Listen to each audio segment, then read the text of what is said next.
Assalomu alaykum, hurmatli kanalimiz kuzatuvchilari. Men Jo'rayev Jamshid, vrach ortoped kinezologman. Bugun sizlar bilan hozirgi kunda eng aktual muammo bo'lgan grija, koksartroz va tiza bo'g'imi yemirilishi, osteoartroz haqida gaplashamiz. Bu kasalliklarni bir-biriga bog'liqligi bor, chunki tanadagi qad-qomatni buzilishi bilan kechadigan kasallik hisoblanadi. Endi grijani kelib chiqishiga 5 ta sabab bor. Birinchi kasallik osteoxondroz, ikkinchisi listis kasalligi, uchinchisi spondiloartroz, 4 lardoz kasalligi, ya'ni umurtqada qad-qomatni buzilishi. Umurtqada disk siljib ketadi. Birinchi holatda hammada osteoxondroz bo'ladi. Bo'ynimda tuz yig'ilgan, belimda tuz bor degan tushunchalar bor xalq orasida. Bu holatda qanday bo'ladi? Umurtqani qoplab turgan mushaklarda a, aylanish, ya'ni tonus yo'qoladi, spazmga tushadi. Bunda umurtqa suyaklari oziqlanishni umuman yo'qotadi. Ya'ni ozuqani mushakdan so'rib oziqlanishi kerak. Bu sistema yo'qoladi. Bunda umurtqada elastiklik holati yo'qoladi. Bundan keyin grija chiqib kelishi mumkin. Ikkinchi holatda giperlardoz kasallik. Umurtqa o'zi aslida shu holat bo'ladi.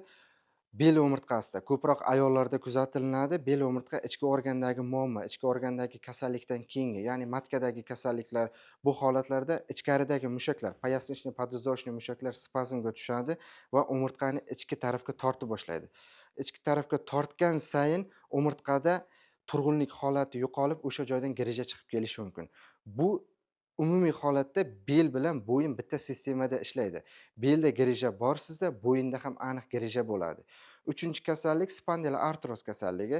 Spondiloartroz kasalligida belda giperlardoz qancha kuchaygan sayin umurtqa ravoqlari, ya'ni kichkina bo'g'imlari bir-biriga ishqalanish kuchayib, o'sha joyda yemirilish kasalligi hosil bo'ladi. To'rtinchi holatda listis kasalligi. Listis kasalligi umurtqa diski oldiga siljiydi. Bunda ya'ni o'sha osteoxondroz, giperlardoz, qad-qomatni buzilishi, spondiloartroz boshlangandan keyingi holat.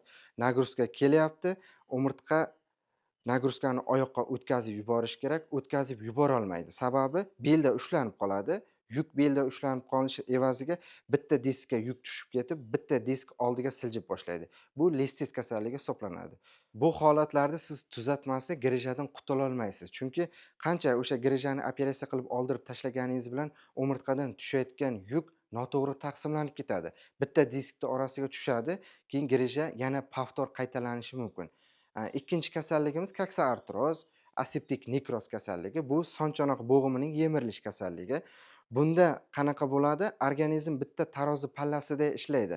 Qaysi tarafga yuk ko'p tushsa, o'sha tarafda, o'sha bo'g'imda muammo boshlanadi.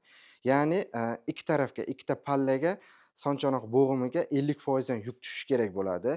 Sizda umurtqada boyagi tepada sanab o'tgan muammolar hisobiga tanaga tushayotgan yuk noto'g'ri taqsimlanadi.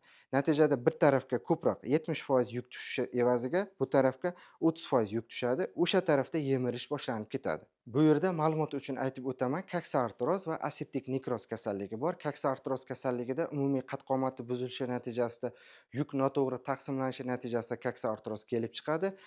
Aseptik nekroz koksartrozdan keyingi holatda, o'sha joyda qon aylanishi to'liq buziladi, bloklanadi va suyak bo'g'im qismida, ya'ni qon aylanishi buzilgandan keyin bo'g'imda ozuqa sistemasi buziladi. Ozuqa sistemasi buzilgandan keyin suyakda chirish holati kuzatiladi. Bu aseptichеский nekroz hisoblanadi. Aseptichеский nekroz deyilganda bo'g'imga infeksiya tushmaydi. Septik nekroz bo'lganda bo'g'imda infeksiya holati yuzaga kelib, o'sha joyda suyak bo'g'im sistemasida chirish holati kuzatiladi. Aseptik nekroz bo'lganda bo'g'imda infeksiyaga bog'liq bo'lmagan holat, qon aylanishni buzilishi evaziga kelib chiqqan nekroz holati tushuniladi. Uchinchi kasalligimiz, tepadagi muammolarni sanab o'tdim. Uchinchi kasallik bu tiza bo'g'imi yemirilishi. Tiza bo'g'imi yemirilishi kimdan so'rasangiz, MRTda xulosalarda qarasangiz, razriv menistik bo'ladi. Razriv menistikdan keyingi holatda tiza bo'g'imi yemiriladi. Bu holat qanday bo'ladi? Tepadagi sanab o'tgan muammolar hammasida tepadagi mushaklar buzilgan, oyoqqa tushayotgan yuk noto'g'ri taqsimlanish evaziga yoki tizani ichki tarafiga yoki tashqi tarafiga yuk ko'p tushib ketadi. Mensik razriv bo'ladi. Mensik razrivdan keyin yuqoridagi oldingi videolarda aytib o'tganman. Mensik razrivdan keyin senovid, burset, kapsulit kasalliklari rivojlanib, bo'g'imda oziqlanishi buziladi. Oziqlanish buzilgandan keyin yuk noto'g'ri taqsimlanib, suyak bir-biriga ishqalanishda davom etadi va sizda suyak yemirilishi, osteoartroz 2-3 daraja diagnozlari qo'yiladi. Hozirgi aytib o'tgan narsalarim ko'proq xalqqa tushuncha bo'lsin degan maqsadda xalq tilida gapirganman. Meditsinskiy tilda gapiriladigan bo'lsa, sabablari juda ko'p, elementarniy sabablari bor.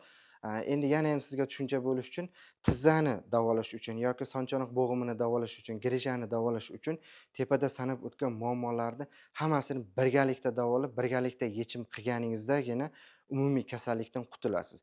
Belda grija bor, belni o'zini davolatganingiz bilan oyoqda tushayotgan yuk noto'g'ri taqsimlandimi, sizda sonchonoq bo'g'imida muammo boshlanadi. Agar tizzani o'zini lecheniya qildirsangiz, qanaqadir ukol dori olasiz, tizzaga ukol qildirasiz, tepadagi muammo hal bo'lmasa, tizzangiz yaxshi bo'lmaydi. Organizm, ya'ni shu yerda shunaqa xulosa qilishingiz mumkin. Organizm bir butun tizim. Bitta joyda muammo bo'ldimi, kasallik izini quvib ketaveradi. Sizda yil sayin boshqa muammolar qo'shiladi. Agar sizda yuqoridagi sanab o'tgan kasalliklarim kuzatilayotgan bo'lsa, ekranda ko'rsatilgan nomerlarga masofadan turib MRT xulosalaringizni tashlashingiz mumkin. Bepul konsultatsiya berib o'taman. Men bilan tibbiy bilimlaringizni oshirishni istasangiz, kanalga obuna bo'ling va like tugmasini bosishni unutmang.